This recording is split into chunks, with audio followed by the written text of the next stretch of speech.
विज्ञान के चमत्कार से बढ़कर है आयुर्वेद में मेडिसिनल प्लांट के गुणधर्म की जानकारी। लेकिन ये तभी संभव है जब इसका उपयोग किसी वैद्य के परामर्श से किया जाए। नमामि धन्वन्तरिमादिदेवम्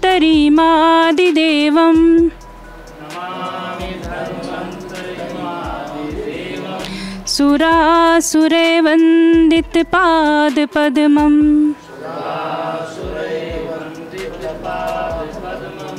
लोके जरारुक भे मृत्युनाशम्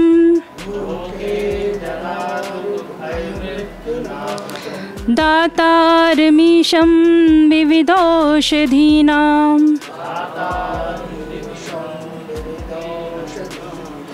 ना तो हम कामये राज्यं ना स्वर्गं ना पुनर्भवम्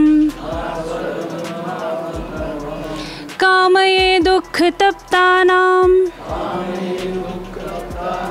प्राणिनार्तिनाशनम्।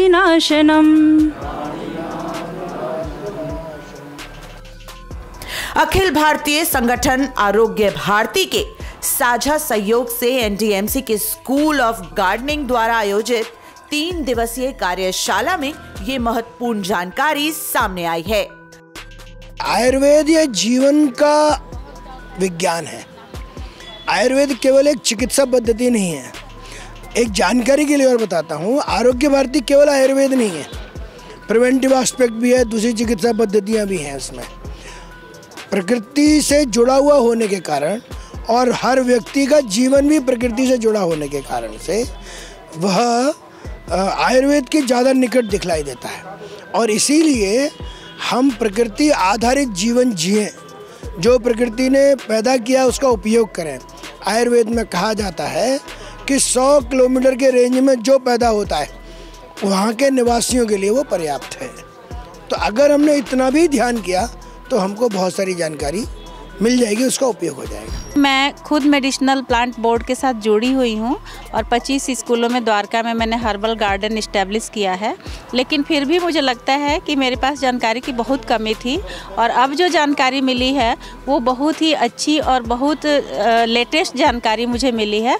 उस जानकारी के साथ मैं अपने गार्डन्स को और अच्छा बना पाऊँगी और अपने आसपास के लोगों को मैं तो अक्सर पौधे बांटते रहती हूँ, अब और ज़्यादा बांटूँगी, ऐसा मेरा प्रयास रहेगा इस प्रशिक्षण के पश्चात।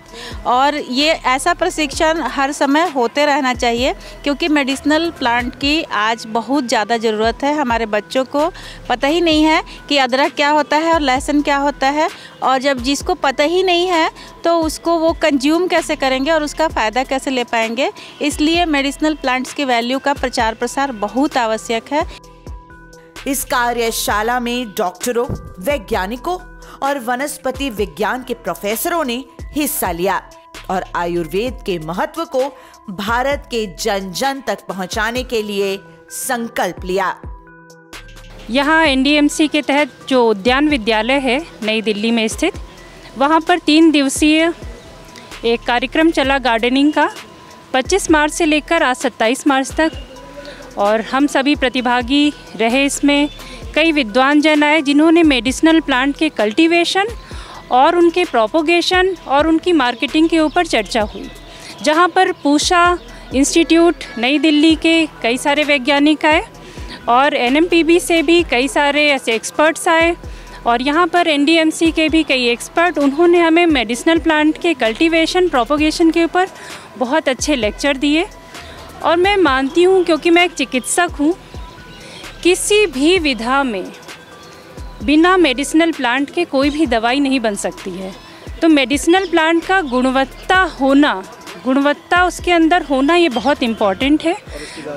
उसकी जानकारी भी होना बहुत इम्पॉर्टेंट है। कई बार ऐसा होता है कि हम हीरे के खान पर खड़े हैं, बट हम वो जौहरी नहीं है कि हम हीरे की परख कर सके।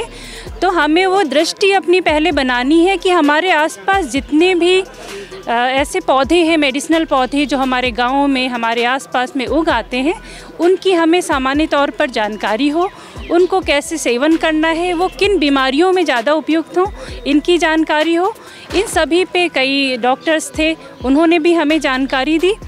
मेडिसिनल प्लांट ऐसा नहीं है कि केवल डॉक्टर्स के लिए यूज़फुल है, कोई भी व्यक्ति इसके कल्टीवेशन में सहयोग दे सकता है, उसको आगे बढ़ा सकता है।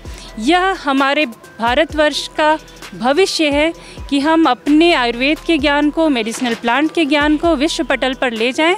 डॉक्टर साहब, आपसे एक ये सवाल है कि मेडिसिनल प्लांट समझ लीजिए गांव पे सबको पता है, सब लोग जानने की कोशिश भी करते हैं, लेकिन क्या वो अपने आप उसको ले सकते हैं या डॉक्टर का परामर्श बहुत ज़रूरी होता है इसमें? बहुत अच्छा क्वेश्चन किया। नीम हकीम खतरे जान, आप सभी को पता होगा। आजकल सभी हकीम हैं, सभी वैद्य बन जाते हैं, और क्योंकि सूचना क्रांति आई हुई है तो व्हाट्सएप के थ्रू, कई वीडियोस के थ्रू सभी लोग अपने अपने ज्ञान देते रहते हैं। ज्ञान सभी का लीजिए, लेकिन जब भी आप अपने शरीर या अपने बच्चों के शरीर में उस चीज़ को प्रयोग करने चलिए तो वहाँ पर डॉक्टर की नॉलेज होना बहुत इम्पॉर्टेंट है। आप उनसे बिना परामर्श किए कोई भी दवा न लें। देखिए, ऐसा है कि अमृत भी जब वो 1 बूंद 2 बूंद में है तब तक वो अमृत है, और जब वो ज़्यादा हो जाता है तो वही विष हो जाता है। किसी भी, जैसे कई सारे ऐसे मेडिसिन हैं जो पॉइजन से बनाए जाते हैं। पॉइजन तो आप समझ, आर्सेनिकम एल्बम होम्योपैथी की जो दवा है और अभी बहुत यूज़ की गई कोरोना काल में, वो बेसिकली एक पॉइजन है जो पुराने समय में दी जाती थी लोगों को ख़त्म करने के लिए, लेकिन जब वो पोटेंटाइज करके मेडिसिन के रूप में आ जाती है तब वही विष क्या बन जाता है? दवाई बन जाती है, औषधि बन जाती है। अब आते हैं, जैसे अभी आपने कहा कि क्या हमें, जैसे गांव में लोगों को नॉलेज होती है कि नीम हमें कब खाना है या हमें गुड़च कब खाना है, गिलोय कब खाना है। ये बहुत अच्छी बात है कि आपको जानकारी है, पर उसको कितनी मात्रा में लेना है, कितनी बार लेना है, ये बहुत इम्पॉर्टेंट होता है। कई बार कोई भी बहुत अच्छे से अच्छी जो मेडिसिन है वो हमें मान लिया 1 या 2 ml लेनी है और हम उसको अत्यधिक यूज़ करते हैं। जैसे कि कोरोना काल में काढ़ा बहुत अच्छी चीज़ है हमारे शरीर के लिए, लेकिन उसके अत्यधिक प्रयोग से लोगों में इंटेस्टिनल अल्सर हुए, गैस्ट्रिक अल्सर्स हुए, कई बार लोगों को ब्लीडिंग तक हुई। तो किसी भी चीज़ की अत्यधिक नहीं करें कभी भी, बिल्कुल अति सर्वत्र वर्ज्यते। और कभी भी कोई आप मेडिसिन लेने चलें, भले ही आप उसके कितने बड़े जानकार हों, पर वैद्य चिकित्सक की बिना परामर्श के आप कभी भी दवाइयाँ ना लें।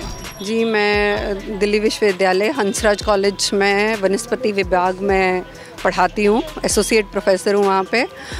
तो मुझे तो लगता है वनस्पति विज्ञान का एक अभिन्न अंग है मेडिसिनल प्लांट्स, क्योंकि हमारे यहाँ एक इकोनॉमिक बॉटनी का विषय पढ़ाते हैं हम, जिसमें हम औषधि प्लांट्स के बारे में बच्चों को जानकारी देते हैं कि वो कहाँ कहाँ मिलते हैं, उनके जो जैव विविधता है वो सबसे ज़्यादा कहाँ पे है, किन किन क्षेत्रों में है।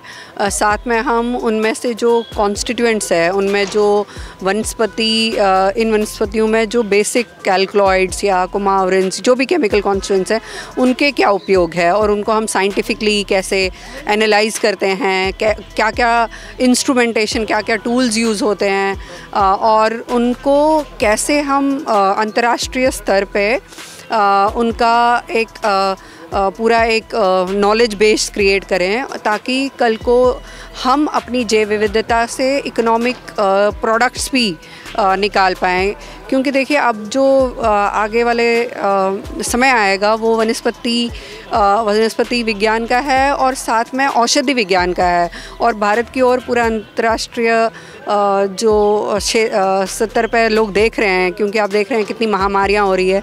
और साथ में हम ये भी जानते हैं कि इतनी सारी वनस्पति विविधता है हमारे देश में। वेस्टर्न घाट्स है हमारे यहाँ, अंडमान निकोबार आइलैंड है, हिमालय है, तो वहाँ की जो प्रजातियाँ हैं उनके बारे में उनके जो उनका अभी भी हमें काफ़ी सारा उनके बारे में जानना होगा, उनकी विशेषताएं जाननी होंगी, जिनको हम उनमें एक्सट्रैक्ट करके एक अंतर्राष्ट्रीय लेवल की कोई मेडिसिन बनाएं। और हमारे देश में बहुत क्षेत्र है जहां में मेडिसिनल प्लांट बोर्ड काम कर रहा है, हमारा NBR है, national botanical research institute, CMAP है, centre for medicinal and aromatic plants.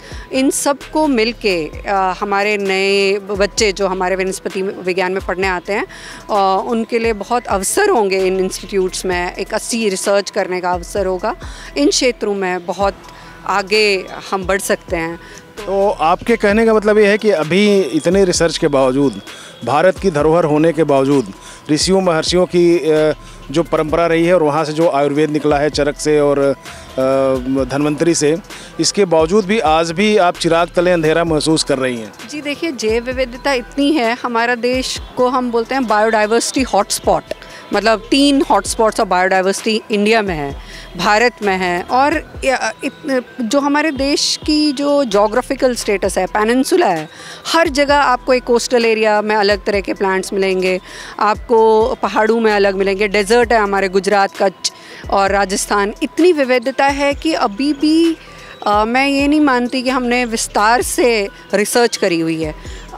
बहुत स्कोप है, यंग बच्चों को इस फील्ड में आना चाहिए।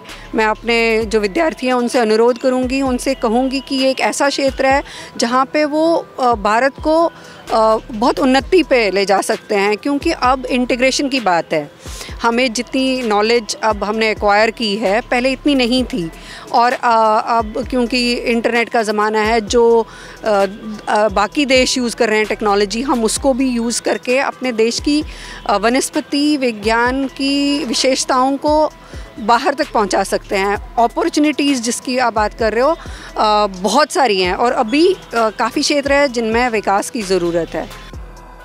इस तरह का आयोजन एनडीएमसी पिछले कई सालों से स्कूल ऑफ गार्डनिंग के नाम से करा रही है, जिसमें माली, स्कूली टीचरों सहित प्रकृति प्रेमी व मेडिसिनल प्लांट में रुचि रखने वाले लोगों को इस कार्यक्रम में शामिल किया जाता है, जिन्हें प्रशिक्षण के बाद सर्टिफिकेट भी दिए जाते हैं। हमने ये 2010 से हमने इसकी स्थापना करी है अपने स्कूल की, गार्डनिंग ऑफ स्कूल, और हमने 4000 ऑलरेडी अब तक हम ट्रेनिंग दे चुके हैं अलग अलग डिपार्टमेंट्स को, जैसे एमसीडी है और प्रगति मैदान वालों ने दिया है, और अब कई ऑर्गेनाइजेशन को हमने इसमें ट्रेनिंग दे चुके हैं।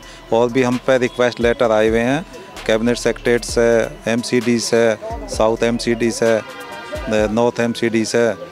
और हमारा यही उद्देश्य है कि भाई जिस किसी को जानकारी नहीं है, ज़्यादा से ज़्यादा पेड़ पौधों के बारे में जानकारी दी जाए, कैसे पेड़ तैयार होते हैं, कैसे मेडिसिनल प्लांट्स तैयार होते हैं, कैसे फूलों के पेड़ तैयार होते हैं।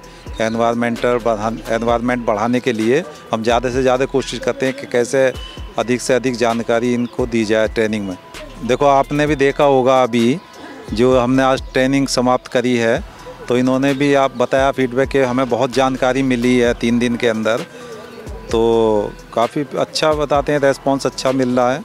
और काफ़ी रिक्वेस्ट भी आती रहती हैं। कोरोना के टाइम में हम नहीं दे पाए थे, तो अब शुरू करी है ये दोबारा, तो अब और भी रिक्वेस्ट है, उनको भी हम शेड्यूल बनाया हुआ है, उनको भी हम बुला रहे हैं, इनवाइट कर रहे हैं। इसका मुख्य उद्देश्य ये था कि गार्डनिंग के संबंधित जो आयाम हैं, कैसे गार्डन बनाया जाए, कैसे पौधों को संरक्षित किया जाए, लगाया जाए, उनकी कल्चरल एक्टिविटी क्या है, उसमें मेडिसिनल प्लांट भी हैं, ट्रीज़ भी हैं, श्रब्स भी हैं, और विभिन्न प्रकार के फूलों के पौधे भी हैं, या इसके अलावा कोई भी ऐसी टेक्निक जो गार्डनिंग में मदद करती हो, चाहे हाइड्रोफोनिक्स हो, चाहे वो हाईटेक नर्सरी हो, चाहे पॉली हाउस हो, चाहे वो कोई इरिगेशन टेक्नोलॉजी हो, या इम्पोर्टेड कोई ऐसा पौधा हो, या कोई वर्टिकल गार्डनिंग जैसी विधि हो जो इंडिया में पिछले ही सालों में आई है। इसी प्रकार के नाना प्रकार की जो गतिविधियाँ या नई जानकारियाँ या रिसर्च इस क्षेत्र में हो रही है, उसे आम लोगों तक, सरकारी डिपार्टमेंटों तक पहुंचाया जाए, ताकि लोगों की कार्य करने की क्षमता में विकास हो। न केवल करने की क्षमता में विकास हो, परस्पर एक दूसरे से ज्ञान भी बांटा जा सके। आयुर्वेद के महर्षियों ने भी यही कहा है कि प्रकृति में सब कुछ विद्यमान है, बस जरूरत है तो उसके बारे में जानकारी लेना और उनका संवर्धन करना। निश्चित तौर पर एनडीएमसी का प्रयास मेडिसिनल प्लांट की दिशा में एक सार्थक प्रयास है, और कहा जाए तो देर से ही सही, सुबह का भूला अगर शाम को घर वापस आ जाए तो उसे भूला नहीं कहते। आर पांडे की रिपोर्ट।